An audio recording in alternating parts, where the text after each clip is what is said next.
And the problem that we noticed was just this 70% of employees not being engaged in their jobs. And that's a huge concern when you're thinking about the impact that companies have on communities and kind of just everything in the world.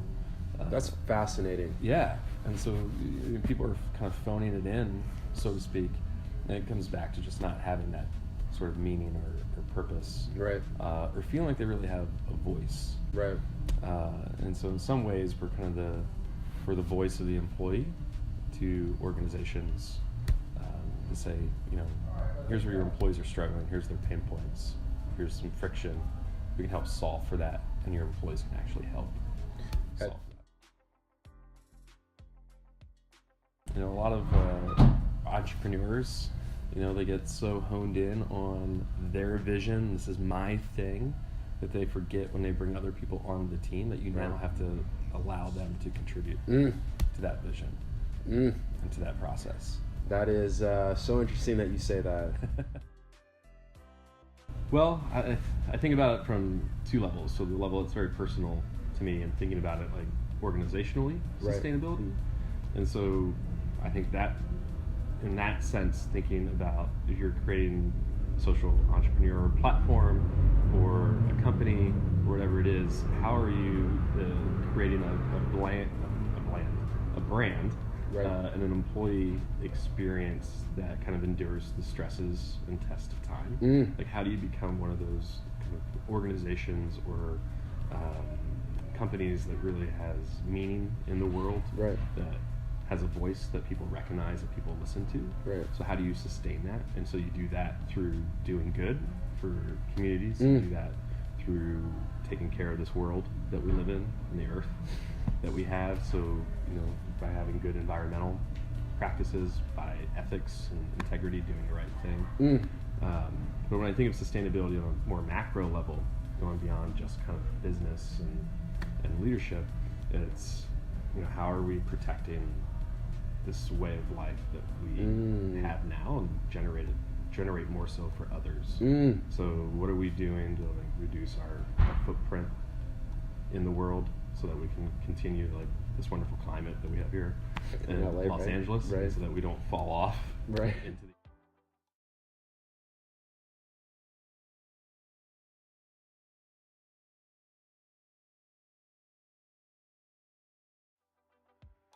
So when you heard that we, because I throw it out all the time, when you heard that we throw away 40% of the food that we produce, what did that make you think? It was actually not shocking to me, just thinking of just kind of American culture. Totally. And we're one of the largest countries, and I mean that by physical size of people, individuals. We're large. We're large people. Yeah. Because we're lucky enough to have so much abundance and indulge in it.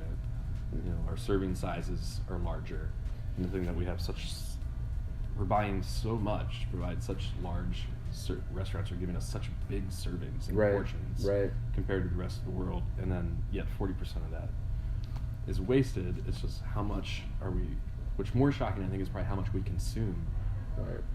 And the bigger number, and then 40% of that is totally wasted. So it's not all that shocking, but it is sad to me.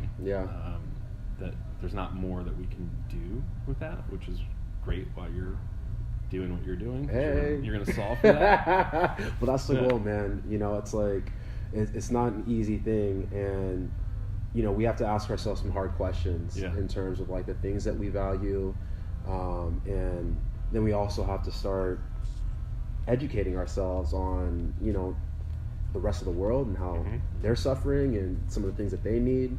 And then the other part is the behavioral changes, and making better choices that again starts here and then impacts everybody else later. Last great thing, I had a pretty good steak frites when I was in New York. Ooh, steak frites. Okay, do you remember the place that you had the steak frites at? Ooh, I don't know, it was in the West Village. Okay. Libertin? Yeah. All right. We're gonna have to Google that one.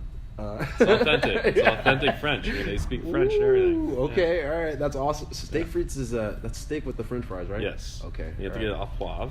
What's that? Pepper sauce. Ooh, that's the creamy kind of, yeah. Like Fire. a gravy. Yeah. Delicious? Really good. Okay, all right. And some Beaujolais. What's Beaujolais? Red wine.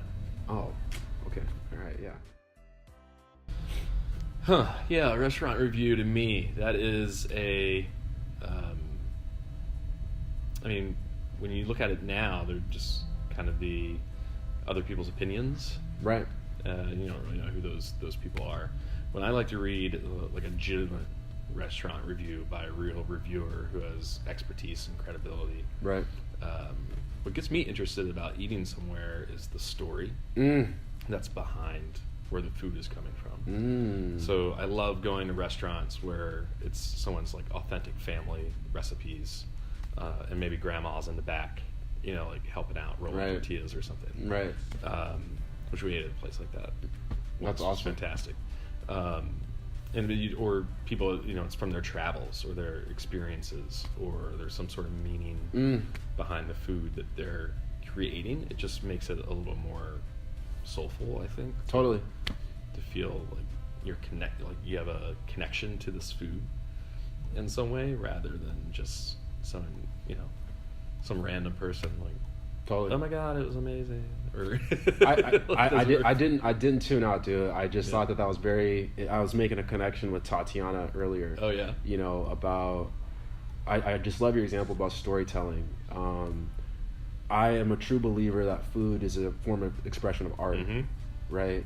And art is just another form of communicating. It's another form of telling stories, right? So when people are able to tell their food story, like, I mean, I think that it's incredible, and coming just full circle about the impact that Bourbon Fat wants to have, right? It's like that micro level feeling of sharing a good meal or whatever that story, however that food makes you feel, that food story makes you feel. And then you want to take that energy out into the rest of the world and hopefully do some pretty incredible things, right? You know? Exactly. So I think that's all we got, guys. That was awesome. Is that cool? Yeah. Thank you, my brother.